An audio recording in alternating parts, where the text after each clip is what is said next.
Everybody कैसे हो आप। आई होप सब कुछ बढ़िया चल रहा होगा। हम आपके लेके आ गए फ्लेम एम्पर का एपिसोड नंबर 145। अगर आपने अभी तक पिछला एपिसोड नहीं देखा है तो आई स्ट्रांगली सजेस्ट कि पहले आप उसे देख लो, जिससे आगे की स्टोरी और भी अच्छे से समझ में आए। उसमें ऑफिशियली ये वाला आर्क शुरू हुआ था। अभी चलो हम पिछले एपिसोड के बारे में जान लेते हैं। सो या इट्स रिकैप। बात ऐसी होती है कि जब अगले दिन जियान का ग्रुप और बाकी के लोग भी उस अनाउंसमेंट ग्राउंड के ऊपर इकट्ठे होते हैं, इन सभी का स्वागत करते हैं मियोजुजी, जो कि इन सभी को ट्रायल ग्राउंड में लेकर जाने वाले थे। सबसे पहले भेजा जाता है उन टीम्स को जिन्होंने सबसे हाईएस्ट लेवल्स को चूज किया होता है। इस वजह से जियान की टोली का नंबर 2 पे था। इन्हें टेलीपोर्ट कर दिया जाता है एक जंगल के सामने। ये जंगल घने बड़े बड़े पेड़ों से घिरा होता है। इनका टारगेट होता है 5 एलिमेंट बीस्ट को हराना, जो कि इस लोलिंग माउंटेन रेंज के सबसे खतरनाक बीस्ट में से एक है। जब जिन काफी केयरफुल तरीके से अपनी टीम को आगे ले जा रहा था, वो सेंस करता है कि कोई उसका पीछा कर रहा है। काफी जल्दी जियान के ग्रुप की मुलाकात होती है उन लोगों से जो कि असल में उनका पीछा कर रहे थे।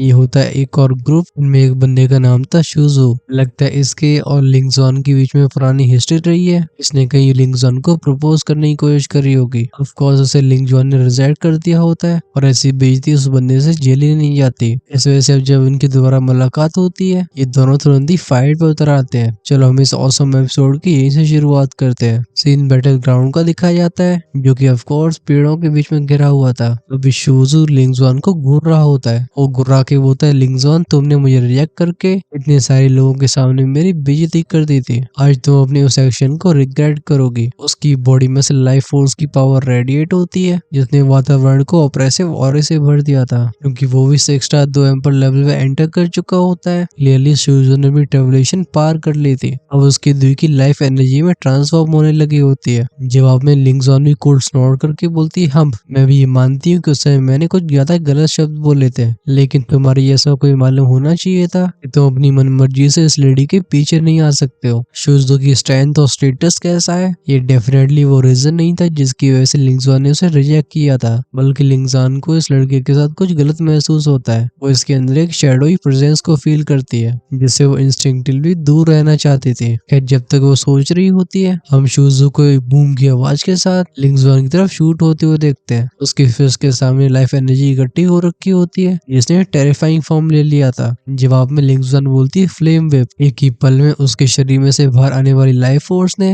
अपने आप को एक चाबुक बना लिया होता है। ये फायरी वेपन उसके हाथों में क्रैकल करता है। इससे बाहर आने वाली वो इंटेंस हीट ये हवा को डिस्टॉर्ट करने लगती है। इसे देख के शुजू की आंखें नैरो हो गई थी। वो जानता था कि लिंगजॉन के अटैक का सामना उसका वो नॉर्मल अटैक बिल्कुल नहीं कर पाएगा। वो तुरंत ही अपने सामने एक शील्ड को बनाता है। इसका नाम था अर्थ शील्ड, और एक क्रैश की आवाज के साथ अर्थ शील्ड से लिंगजॉन की विप टकरा जाती है। एट द सेम टाइम हम हवा में उस अटैक को 2 हिस्सों में बढ़ते हुए देखते हैं, जो कि लिंगजॉन की तरफ आगे बढ़ रहा था। और इस तरीके से शुरू होती इन दोनों के बीच की फायरी क्लैश। शुजू लगातार अपने सामने शील्ड बना रहा होता है, और लिंगजॉन का एनर्जी से बना चाबुक ये उसे लगातार तोड़ने की कोशिश कर रहा था। हवा में स्पार्क्स चारों तरफ फैलते हैं। इन दोनों के बीच में एक तरीके की स्टेलमेट कंडीशन बन जाती है। ऐसा लगता है दोनों ही पीछे हटने को तैयार नहीं है। बैटल फील्ड से थोड़ी सी दूरी पे खड़ी वो रेनवो टीम, ये इस बैटल को ध्यान से ऑब्जर्व कर रहे होते हैं। आइलिन जो कि टीम में अकेली औरत होती है, वो टीम कैप्टन फैनलिंग की तरफ आगे बढ़ के बोलती, कैप्टन मुझे उस व्यक्ति के बारे में कुछ अजीब सा फील हो रहा है। इस लड़की आइलिन ने पॉइंट किया था जियान की तरफ। उसकी आवाज एकदम अनीस से भरी होती है। जिस मोमेंट में आइलिन ने अपनी नजरें जियान के ऊपर गड़ाई थी, उसे उस लड़के के काम एक्सप्रेशन के पीछे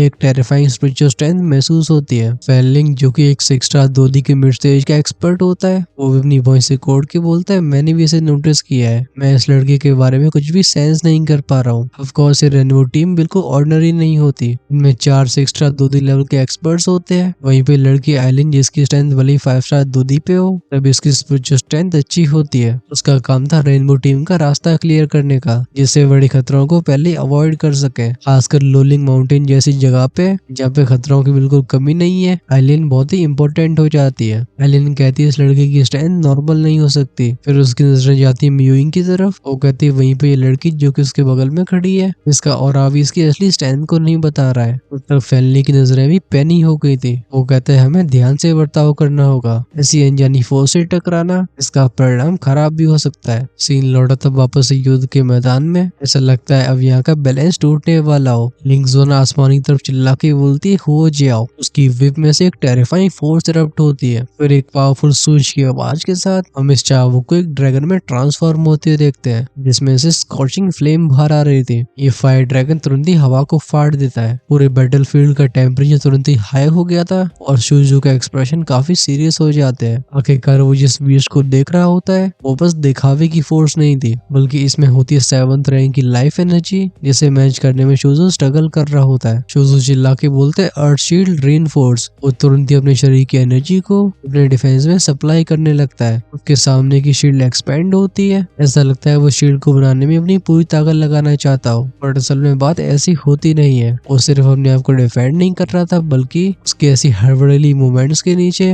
एक छिपी हुई फोर्स इकट्ठी हो रही होती है, जो कि ऑफ कोर्स उसका ट्रम्प कार्ड था। जियान जो कि दूसरे इस बैटल को देख रहा था, वो कहता है शुजू काफी ज्यादा चालाक है। जियान की उन शांत आंखों में एक लाइट फ्लैश होती है। वो कहते हैं लड़का अपने आप को कमजोर दिखा के लिंग जुआन को अपने जाल में फंसाना चाहता है। बगल में खड़ी म्यू यिंग नोट करके बोलती है भले लिंग जुआन के पास स्ट्रेंथ हो, लेकिन उसके पास असली एक्सपीरियंस की कमी है। जियान कहते हैं वो सीख जाएगी, ऑफ कोर्स अगर वो जिंदा रहती है। बूम बूम बूम की आवाज के साथ लिंग जुआन का फायर ड्रैगन उस शील्ड से टकरा रहा होता है। एक मोमेंट के लिए ऐसा लगता है जैसे लिंग जुआन के अटैक्स उसके दुश्मन को ओवर पावर कर देंगे, लेकिन तभी अचानक से एक बदलाव हुआ था। अचानक से शुजू की शील्ड टूटती है। ये अपने आप को प्योर व्हाइट एनर्जी में ट्रांसफॉर्म कर लेती है। अभी शुजू के चेहरे पे आ चुका होता है एक सैवेज एक्सप्रेशन। वो अपने अंदर स्टोर कर चुका एनर्जी को एक साथ रिलीज कर देता है। शुजू कहता है अब जैसे उसका पंच आगे बढ़ा था, आसमान को एक बहुत ही बड़ी फोर्स चीरती है। ये भी एक पंच की शेप में आके लिंग जुआन की तरफ शूट हो गया था। इसे देख के ऐसा लगता है लिंग जुआन की आंखें पैनिक से भर गई हो। आखिरकार ये अटैक सिर्फ क्लोज नहीं होता, बल्कि बहुत तेज भी होता है। वो इस सफोकेटिंग प्रेशर को फील कर पाती है, जो कि उसे अपनी जगह पे जमा रहा था। असली अनुभव की कमी की वजह से लिंग जुआन जल्दी डिसीजन नहीं ले पाती। गुस्से की वजह से शुजू का एक्सप्रेशन ट्विस्ट हो चुका होता है। वो कहता है मेरे इस ह्यूमिलेशन को तुम अपनी जान दे के चुकाओगी। वहीं पे जब रेनबो टीम और आइलिन इस सीन को देखती है, ये सभी ट्रेम्बल हो जाते हैं। आइलिन कहती है कैप्टन क्या शुजू पागल हो चुका है? लिंग जुआन घमंडी हो, लेकिन हम उसकी स्ट्रेंथ और टैलेंट को इग्नोर नहीं कर सकते, और हम ये भी नहीं भूल सकते कि वो अर्थ पैलेस के पैलेस मास्टर की बेटी है। अगर उसकी मौत हमारे हाथों से हो जाती है तो मुझे लगता है परिणाम न कह के उसने बोलना बंद कर दिया था। उसे शुजू की स्ट्रेंथ के बारे में अच्छे से पता होता है। शुजू कहता है कि एक नॉर्मल 6 स्टार दोदी के मिड लेवल के एक्सपर्ट को काफी आसानी से ओवरवेल्म कर सकते हैं, और लिंग जुआन जिसे चारों तरफ से प्यार और सम्मान मिला है वो इनका सामना कैसे कर सकते थे। वहीं पे फैनलिन जो कि रेनबो टीम का कैप्टन होता है, उसकी नजरें इस इंटेंस सीन पे गड़ी होती हैं। अभी उसके चेहरे पे ना कोई गुस्सा दिखाई देता है और ना ही कोई दया की भावना। वो कुछ सोच के बोलता है चिंता मत करो, भले शुजू को एक्सट्रीम में जाने में अच्छा लगता हो, वो तब भी अपनी सीमाओं को समझता है, और अगर चीजें सच में हाथ से बाहर चली जाती हैं तो मैं इंटरवीन करूंगा। एक पल के लिए रुकने के बाद फैनलिन आगे बोलता है लिंग जुआन की उस रिएक्शन की वजह से शुजू की कल्टिवेशन काफी समय से आगे नहीं बढ़ी है। इस वजह से अपने दिल के दुश्मन का सामना करने के बाद ही शुजू को अपना आगे का रास्ता दिखाई देगा, वरना वो इस दिमागी गांठ में हमेशा बंधा रह जाएगा। सीन लौटा था बैटलफील्ड में। वो हैवी मोमेंटम से आगे बढ़ने वाला अटैक जस्ट लिंग जुआन की बॉडी से टकराने वाला होता है, तभी हवा में किसी की कमांडिंग आवाज गूंजती है। वो आवाज कहती है लगता है हमें यहाँ पे रुक जाना चाहिए। फाइनली सभी के कानों में बूम की आवाज गई थी। वो धूल मिट्टी चारों तरफ फैल जाती है। जब युद्ध का मैदान फिर से क्लियर हुआ था, दिखाई देने वाले नजारे ने सभी को शांत कर दिया होता है। अभी लिंग जुआन पड़ी होती है जमीन पे, उसके ऑरे ने उसके चारों तरफ एक शील्ड बना रखी होती है। ऐसा लगता है ये सब इंस्टिंक्टिवली हुआ हो। वहीं पे हवा में होता है शुजू, जो कि अपने उस अटैक को हाथ में लेके जम चुका था। इन दोनों के बीच में खड़ा होता है एक नौजवान, जिसने पीछे एक बड़ी सी रूलर ले रखी होती है। जियान अपनी रूलर को आगे पुश करके बोलता है चले जाओ। अचानक से पफ की आवाज के साथ उसकी रूलर में से एक फ्लेम बाहर आई थी।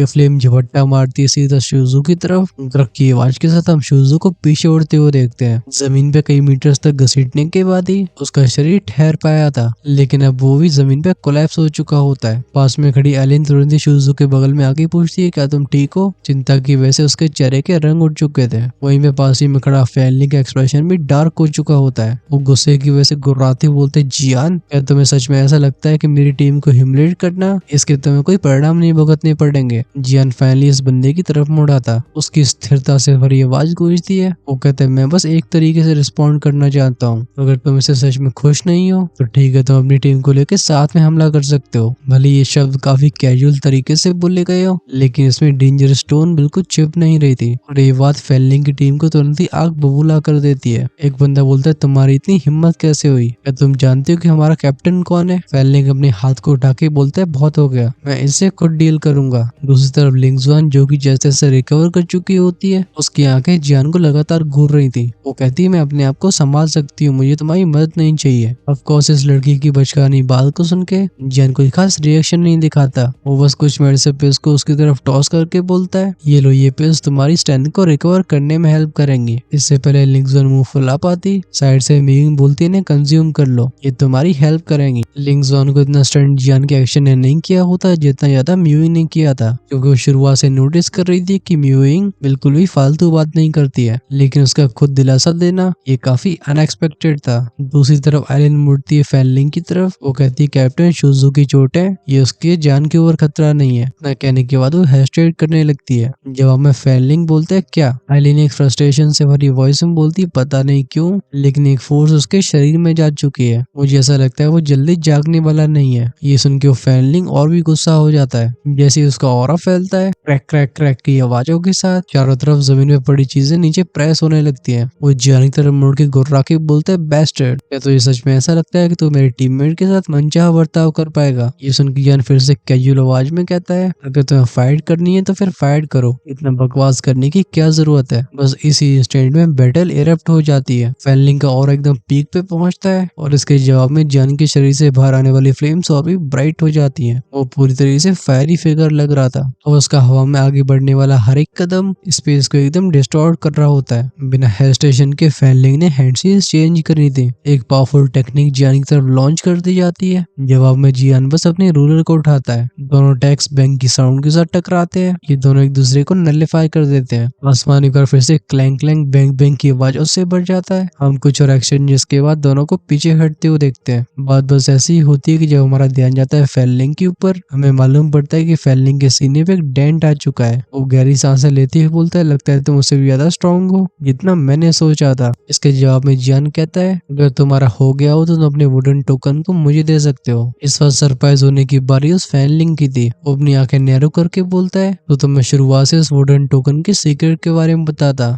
जियान कहते हैं ऑफ कोर्स, क्या तुम्हें ऐसा लगता है कि मुझे पता नहीं होगा? फैनलिंग हाथ क्लेंच करके बोलता है डैम इट, ये अभी खत्म नहीं हुआ। एक और नई डिटर्मिनेशन के साथ वो जियान की ओर हमला करने के लिए तैयार होता है। ऑफ कोर्स पिछली बैटल से वो समझ गया था कि वो जियान का मैच नहीं है। इस वजह से पहले धमकियों का इस्तेमाल किया जाता है। फैनलिंग कहता है जियान तुम्हें मेरे ऊपर हमला करने से पहले ध्यान से सोचना होगा, क्योंकि हमारे टीम के ऊपर हमला करने का मतलब ये होगा कि तुम फैक्शन विलन के रूल्स को तोड़ रहे हो, इसके लिए तुम्हें जिम्मेदार ठहराया जाएगा। ऑफ कोर्स उसकी गीदड़ भक्तियों के पीछे एक गहरी झिझक होती है। दूसरी तरफ ये चीज जियान की आंखों में साफ नहीं थी, बल्कि लिंगजुआन को भी फैनलिंग के चेहरे पे डर देखने में कोई परेशानी नहीं होती। वो खुलेआम उसका मजाक उड़ाती है, बोलती हाँ फैनलिंग, तुम्हें हमारे कैप्टन को डराने की ऐसी कोशिश नहीं करनी चाहिए। चुपचाप से अपना वुडन टोकन दे दो, वरना तुम जानते हो कि तुम्हारे साथ क्या होने वाला है। ये कह के लिंगजुआन अपनी फिस्ट को दिखाती है। जब इस लड़की को फिर से बोलती हुए देख वो रेनबो टीम की 2 6 स्टार 2 एम्पर्स आगे बढ़ते हैं। लिंगजुआन तुरंत ही जियान के पीछे छिप जाती है। इसी मोमेंट में फैनलिंग चिल्ला के बोलते हैं भागो यहाँ से,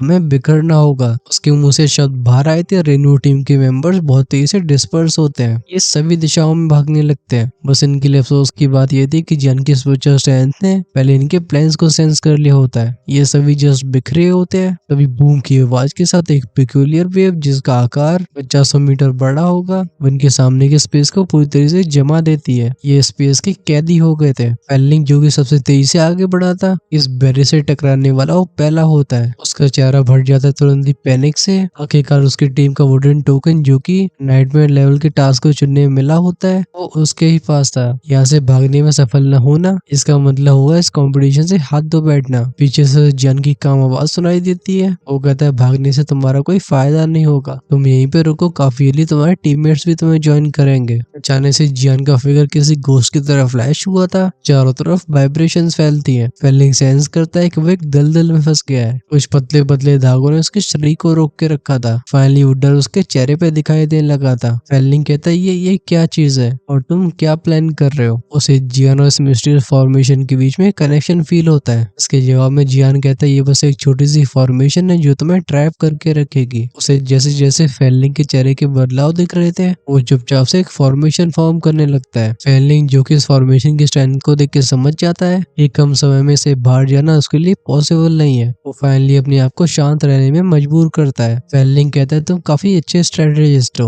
और लगता है मैंने तुम्हें हल्के में ले लिया है। इस टोन को इग्नोर करके जियान कहता है चुपचाप उस वुडन टोकन को मेरे हवाले कर दो। वो मनी मन में कहता है भले मैं इसके सीक्रेट के बारे में ना जानता हूँ बट वो मुझे काफी जल्दी मालूम पड़ जाएंगे। दूसरी तरफ फेनलिंग बस एक पावरफुल एक्सपर्ट नहीं होता बल्कि उसका दिमाग भी काफी तेज होता है। वो तुरंत ही समझ जाता है कि जियान को सीक्रेट टोकन के बारे में पता नहीं है। तुरंत ही उसके चेहरे पे कॉन्फिडेंस झलकने लगा था। वो हंस के बोलता है हाँ तो तुम्हें ये पता भी नहीं है इस वुडन टोकन का क्या यूज है। अभी उसके चेहरे पे आ चुकी थी एक स्मग स्माइल। उसे लग रहा था कि जब तक जियान को टोकन के बारे में मालूम नहीं पड़ेगा वो उसे नुकसान नहीं पहुंचाने वाला। जैसे उसके दिमाग में विचार आया तक बूम की आवाज के साथ एक हैवी अटैक उसके सीने से टकराता है। हमें फिर से एक लूमफल्ड बूम की आवाज सुनाई देती है। ये फेनलिंग की फॉर्मेशन से टकराने की आवाज थी। जियान फेनलिंग की तरफ देख के काम आवाज में कहता है तुम इस टोकन को अपनी मर्जी से मुझे दे सकते हो या हमारे बीच में इसके लिए फाइट भी हो सकती है। अभी जियान की फ्लेम्स इतनी ऑप्रेसिव हो रखी होती है कि म्यूइंग जो कि दूर चली गई होती है उसने भी ना सेंस कर लिया था।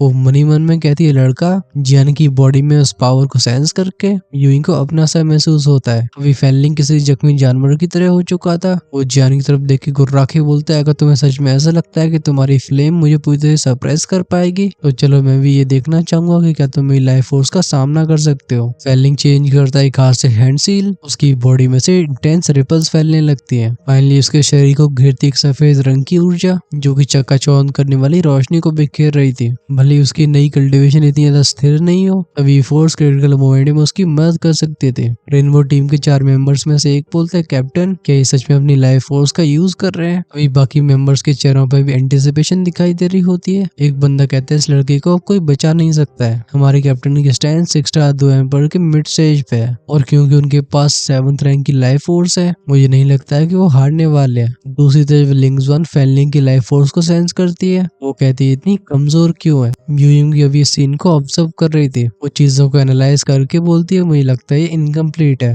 अपनी कल्टीवेशन को स्टेज तक पहुंचाने के लिए लगता है इस लड़के ने काफी जल्दबाजी करी है। नजारा बैटल फील्ड की तरफ लौटता है। लिनफेंग रोड करके बोलते है बहुत हो गया कि हाथ बनाते हैं कॉम्प्लिकेटेड हैंडसीज को और उसके सर के ऊपर एक सफेद और काले रंग की रोशनी इकट्ठी होने लगी थी। एक दूसरे में मिलकर एक डिस्को बना लेते हैं जिसमें से बाहर आने वाला टेरिफाइंग प्रेशर हवा को भी ट्रेम्बल कर रहा था। इस अटैक को देख के रेनबो टीम मेंबर्स चिल्ला के बोलते हैं ये कैप्टन फेनलिंग की ultimate technique black white live disc है। वहीं पे ऐसे सीन को देख के जन एक कोल्ड आवाज में कहता है तो ये लाइफ फोर्स की स्ट्रेंथ है। हाँ ये सच में इम्प्रेसिव है लेकिन अगर इसे मुझे रोकना चाहता है तो लगता है मेरी स्ट्रेंथ को सेंस नहीं कर पाया। रूलर को ढकने वाली वो खाकी फ्लेम्स और भी फियर्स हो जाती है। जहाँ रूलर को अपने सर के ऊपर उठा के दाड़ के बोलता है इटर्नल फ्लेम स्लैश। रूलर नीचे की तरफ स्लैम कर दी गई थी। तुरंत ही कोलोसल फ्लेम बीट जो कि कई 100 मीटर चौड़ा होगा वो उस black and white live disc की तरफ आगे बढ़ गया था। अगली पल में तेज बूम की आवाज के साथ दोनों अटैक्स टकराते हैं। ये कानों में घंटियां बजाने वाला एक्सप्लोजन्स अपने साथ बहुत सारे शॉक वेव्स को फैलाता है। जमीन एकदम कांप गई होती है। वहीं पर रेनबो टीम मेंबर्स को अपने कदम पीछे खींचने पड़े थे। इस टकरावट की इंटेंसिटी की वजह से इनके चेहरे से रंग उठ चुके होते हैं। जब वो फ्लेम और एनर्जी डिसिपेट होती है जियान खड़ा होता है अपनी ऑरे को पहले की तरह लेके।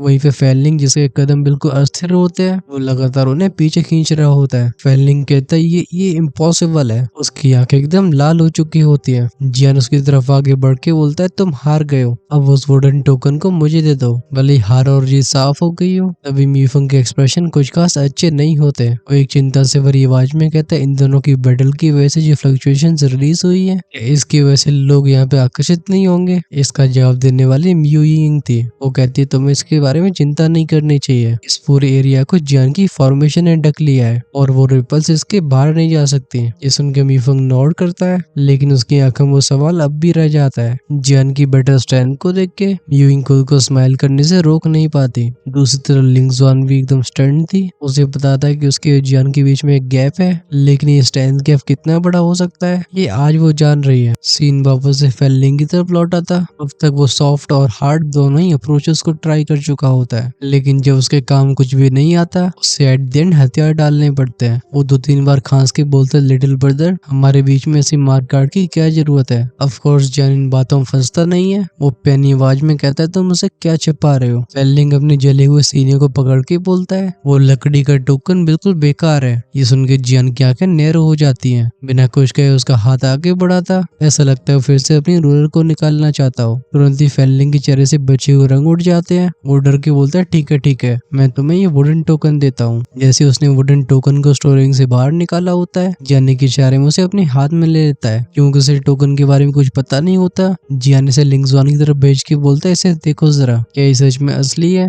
लिंगजॉन इस टोकन को काफी ध्यान से देखती है। कुछ 10-15 सेकंड्स के बाद वो बोलती है हाँ ये रियल है। ये सुन के जियान के एक्सप्रेशन सॉफ्ट हो गए थे। वो अपने बाकी टीम मेंबर्स के चेहरे देखता है जो कि क्यूरियोसिटी से भरे होते हैं। जियान पूछता है क्या तुम में से किसी को पता है कि क्या चीज है। इसके जवाब में सभी की आंखों में कंफ्यूजन फ्लैश हुआ था। वो इसके पर्पस को समझ नहीं पाते। वहीं पे लिंगजॉन ऐसा लगता है भी गहरी सोच में चली गई हो। वो बड़बड़ाती हुई बोलती है एक बार मेरे फादर ने एक चाबी के बारे में बताया था। ये सुन के जियान की नजरें पैनी हो जाती हैं। वो फैनलिंग की तरफ मुड़ा था। वो कहता है फैनलिंग मुझे अपने शब्दों को दोबारा रिपीट मत करने दो। तुम इस टोकन के बारे में जो भी जानती हो सब साफ साफ बताओ, क्योंकि अगर मैं तुम्हारे आंसर से सेटिस्फाइड नहीं होता हूँ अगली बार तहकीकात मेरी सोल स्ट्रेंथ करेगी। मैं तभी प्रॉमिस नहीं कर सकता हूँ कि तुम एकदम नॉर्मल रहोगे। जियान के इन शब्दों को सुन के फैनलिंग एकदम कांप गया होता है। अब तक उसने जियान की बॉडी से सोल स्ट्रेंथ सेंस करी होती है। उसकी वजह से फैनलिंग को शक नहीं होता कि जियान के पास ऐसी टेक्निक जरूर होंगी। अब डर उसके गुरूर पे हावी हो चुका था। वो कहता है ठीक है मैं बोलता हूँ। जियान कोल्ड आवाज में कहता है तो शुरू करो। फैनलिंग कुछ गहरी सांसें लेने के बाद बोलता है शुरुआत में बर्निंग इंसेंस पवेलियन के अंदर का टीम कंपटीशन, इसके 5 हिस्से थे। वहीं पे इन 5 लेवल्स में सबसे ज्यादा खतरनाक होता है उसके नाम भी उतने ज्यादा अच्छे होते हैं। इतना कह के वो देखता है जियान की तरफ। वो कहता है तब 10 टीमों को इस लूलिंग माउंटेन में भेजा गया और इनमें से जीतने वाली बस एक थी। जियान कहता है और मिशन क्या था। जब फैनलिंग सोचता है कि मिशन क्या था उसकी आंखों में एक डीप फियर दिखाई दे रहा था।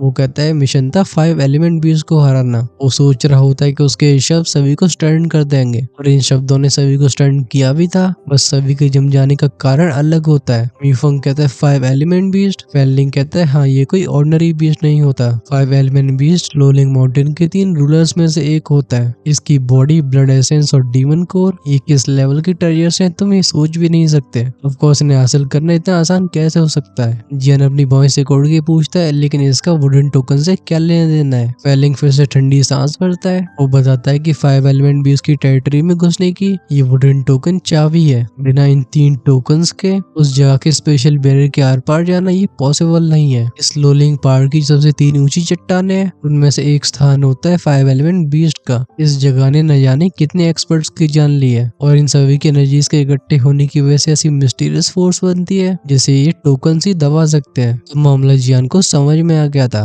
वो कहता है तो हमें टोकन और चाहिए। फैनलिंग कहता है एग्जैक्टली, लेकिन मैं तुम्हें पहली चेतावनी दे रहा हूँ कि 5 एलिमेंट बीस्ट ये कोई नॉर्मल दुश्मन नहीं है। की स्ट्रेंथ है टेरिफाइंग और हमारे फैक्शन पवेलियन की टॉप लेवल की टीम्स भी इसे अब तक हरा नहीं पाई। जियान अभी एकदम शांत हो गया था। अब उस लकड़ी से बने टोकन से बाहर आने वाली वो एनर्जी जियान को काफी भारी भारी सी लगती है। फैनलिंग जिसे इस जगह से जाने की जल्दी थी वो कहता है मैं बस इतना ही जानता हूँ। फॉर्मेशन को हटा के जियान शू करके बोलता है ठीक है भगो यहाँ से। तक फैनलिंग के साथ ऐसे किसी ने बर्ताव नहीं किया था। उसका चेहरा गुस्से और ह्यूमिलेशन की वजह से एकदम ट्विस्ट होता है, लेकिन जवाब देने की उसकी हिम्मत नहीं होती। ऑफ कोर्स वो तब भी जियान को धमकी देना नहीं भूलता। वो कहता है इस बार हम जा रहे हैं, लेकिन ये मत सोचना कि तुम हर बार इतने लकी होने वाले हो। रेनबो टीम के गायब होने के बाद मियुइंग जियान के करीब आती है। वो पूछती है क्या ये सच बोल रहा है। जियान कहता है ज्यादातर, लेकिन इसने कुछ हमें बताया नहीं है। मीफंग भी भौं से कोड़ के बोलता है अब मुझे समझ में आ रहा है कि इस 5 एलिमेंट बीस्ट को हराना ये नाइटमेयर लेवल का टास्क क्यों बनाया गया। जियान की नजरें लोलिंग माउंटेन के पीक की तरफ जाती हैं। वो कहता है ऐसा हो सकता है, लेकिन अगर हम जीतना चाहते हैं तो हमें उसका सामना करना होगा। टीम की जर्नी फिर से शुरू हो जाती है और हर एक कदम के साथ एटमॉस्फेयर और भी हैवी होता जा रहा था। दूसरी तरफ फैनलिंग जो कि जियान की टीम से थोड़ी दूरी बना चुका था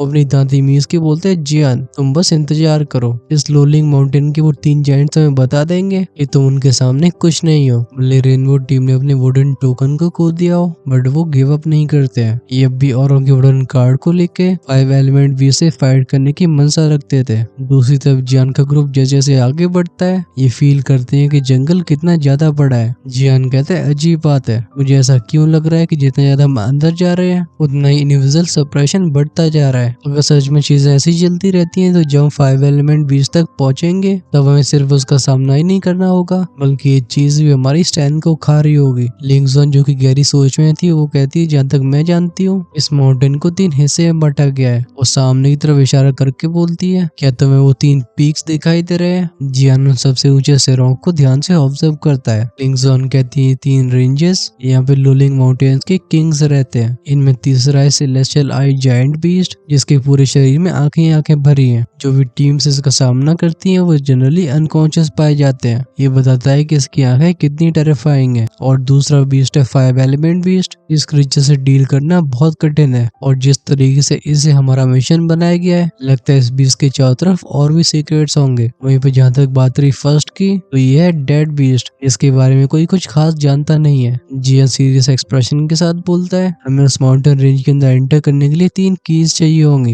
लिंग जॉन कहती है, हाँ अगर हम 5 एलिमेंट बीस्ट के इलाके में जाना चाहते हैं तो हमें इस जैसा एक और लकड़ी का टुकड़ा चाहिए होगा। जियान पीछे मुड़ के अपनी टीम मेंबर्स के चेहरों को देखता है। वो पाता है कि ये सभी थोड़े थक चुके हैं। जियान कहते, तुम सभी यहीं पे रहो, मैं आसपास की चीजों को तलाशता हूँ। बाकी लोग नोट करते हैं लेकिन म्यूइंग कहती है, मैं तुम्हारे साथ चलती हूँ। लेकिन जियान अपना डिसीजन बदलने वाला नहीं था। वो कहता है, तुम यहीं पे रहोगी क्योंकि तुम्हारी स्टैंड 6 स्टार दोदी की अर्ली स्टेज पे पहुंच चुकी है। मेरे जाने के बाद कमांड को संभालने का जिम्मत तुम्हारे कंधों पे है। बिना फालतू की बकवास करे म्यूइंग चुपचाप वहीं में बैठ जाती है। म्यूफंग जियान से कहता है, ठीक है तुम केयरफुल रहना। अपनी टीम को कुछ और इंस्ट्रक्शंस देने के बाद जियान उन घने पेड़ों के बीच में गायब हो जाता है। जब लिंग जॉन को लगता है कि अब जियान उसकी बातें नहीं सुन पाएगा वो मुड़ती है म्यूइंग की तरफ। वो कहती है, लगता है तुम्हारे और जियान के बीच का रिलेशनशिप काफी अच्छा है। लिंग जॉन की आवाज में जेलसी इस तरीके से झलक रही होती है जैसे कोई प्यारा इंसान भी समझ ले। म्यूइंग जो कि एक छोटी सी लकड़ी से खेल रही थी वो कहती, क्या तुम फाइट करना चाहती हो? और लिंग जॉन भी पीछे नहीं हटती।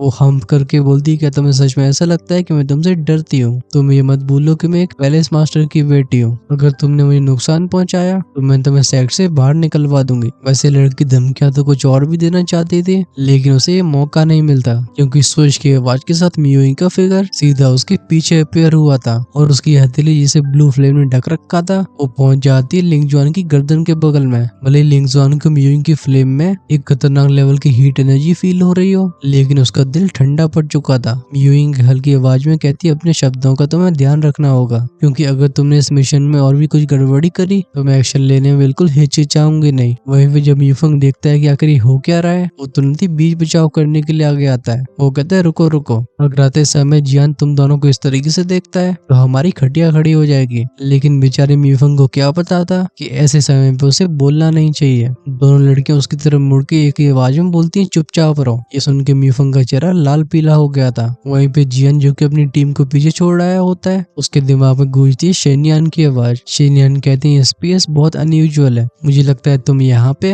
अपने fire heart heavily Rocky power को कल्टिवेट कर सकते हो। इसके जवाब में जियान कहता है, क्या तुम इसे पहले सेंस नहीं कर पा रहे थे? शेनियान भी अपनी गलती नहीं मानता। वो कहता है, ठीक है हम फोकस करते हैं। क्या तुम इस लोलिंग माउंटेन की ओरिजिन के बारे में जानते हो? जियान बॉय से कोड के बोलते है, ओरिजिन मैंने सुना ये जगह बनी है उन एक्सपर्ट से इनकी जान जोन सेंटियन के अंदर गई है। इनकी पावर ट्रांसफॉर्म हो चुकी है डेड बीस्ट में जो कि अब यहाँ पे कब्जा कर चुके हैं। शेनियान जियान को करेक्ट करते हुए बोलते हैं, ये सच्चाई का बस एक हिस्सा है। असल में लोलिंग माउंटेन रेंज एक बार युद्ध का मैदान बनी थी जहाँ पे इंसानों ने घोस्ट वर्ल्ड के क्रीचर से फाइट करी होती है। अब तुम जिन डेंजर्स को सेंस करते हो वो इन सभी एक्सपर्ट्स की पावर्स हैं। मैंने कुछ ही समय पहले घोस्ट वर्ल्ड के क्रीचर्स को सेंस किया है। ये सुन के जियान स्टार्टल्ड हो गया था। वो कहता है, घोस्ट वर्ल्ड और फिर वो यहाँ पे क्या कर रहे हैं? शेनियन कहता है, ये मैं भी नहीं जानता हूँ लेकिन एक चीज तो मैं साफ कह सकता हूँ, घोस्ट वर्ल्ड का जो भी यहाँ पे मौजूद है उसकी कल्टिवेशन तुमसे काफी आगे है और क्योंकि तुमने ट्विन घोस्ट एम्पर को हराया है मुझे लगता है वो यहाँ पे घोस्ट एम्पर हार्ट के लिए आए होंगे। जियान बोलता है, घोस्ट एम्पर हार्ट? उसे याद नहीं होता कि चीज उसके पास कब आई। शेनियन जियान को चेतावनी देती है, बोलते हैं तुम्हें केयरफुल रहना होगा। घोस्ट वर्ल्ड की यहाँ पे इन्वॉल्वमेंट ये बताती है कि तुम्हारी जर्नी बिल्कुल आसान नहीं होगी। ये सुन के जस्ट जियान इसका रिप्लाई देने वाला था तभी उसके चारों तरफ एक अजीब सा सफेद धुआं घूमने लगता है। ये उसकी आंखों की देखने की क्षमता को रोक रहा था। उसे महसूस होता है कि सफेद रंग का धुआं उसकी स्ट्रेंथ को भी दबा के रख रहा है। फटाक से अपनी एंशिएंट डॉलर को पकड़ के जियान कहता है, दुश्मन। बूम की आवाज के साथ उसकी बॉडी से फ्लेम इरप्ट हो जाती है। फ्लेम्स उसके चारों तरफ एक गोला बना लेती हैं। कुछ ही पलों में उस सफेद रंग के धुएं के अंदर से एक फिगर बाहर आया था। एक बड़े बड़े बालों वाली लोमड़ी होती है जिसकी आंखें एकदम ईरी थी। इसे देख के जियान के दिमाग में शिनयान की आवाज गूंजी थी। वो कहते हैं शुनमे लिंगू। अब ये लोमड़ी कौन सी बला है, हम इसके बारे में जानने वाले हैं नेक्स्ट एपिसोड में। वैसे फाइटिंग सीन्स तो इसमें भी कम नहीं थे और ये नेक्स्ट एपिसोड में भी कंटिन्यू हो रहे होंगे। चीजें होने वाली है काफी इंटरेस्टिंग और नेक्स्ट एपिसोड में डार्क लॉर्ड डेमन एम्पर दिखने वाला है। अगर आप उसे मिस नहीं करना चाहते हो तो चैनल को सब्सक्राइब करके बेल आइकन के बटन को ऑन करके रखो, जिससे रिलीज होते ही वीडियो सबसे पहले आपके पास पहुंचे। ऑफ कोर्स अगर आप नेक्स्ट एपिसोड का वेट नहीं कर पाते हो तो ज्वाइन कर सकते हो चैनल की मेंबरशिप को। हम हर शाम को सारे मेंबर्स के लिए अगले दिन के एपिसोड को अवेलेबल करवा देते हैं। इस तरीके से आप फ्यूचर में आने वाले एपिसोड को एक दिन पहले ही देख पाते हो। वहीं पे इमोर्टल एम्पर या उससे ऊपर वाले मेंबर्स जिनके बारे में हमें ऐसा लगता है कि वो सच में हमें फाइनेंशियली सपोर्ट करना चाहते हैं, हम उनके लिए दूसरा वाला वीडियो भी अवेलेबल करवाते हैं। इस तरीके से वो हमेशा 2 एपिसोड आगे रहते हैं। अगर आप भी अर्ली एक्सेस का लुत्फ उठाना चाहते हो तो ज्वाइन बटन को जरूर चेकआउट करना, जो कि आपको सब्सक्राइब के साइड में मिल जाएगा। हमारा मिलना होगा नेक्स्ट एपिसोड में। Until then take care, tata, bye bye.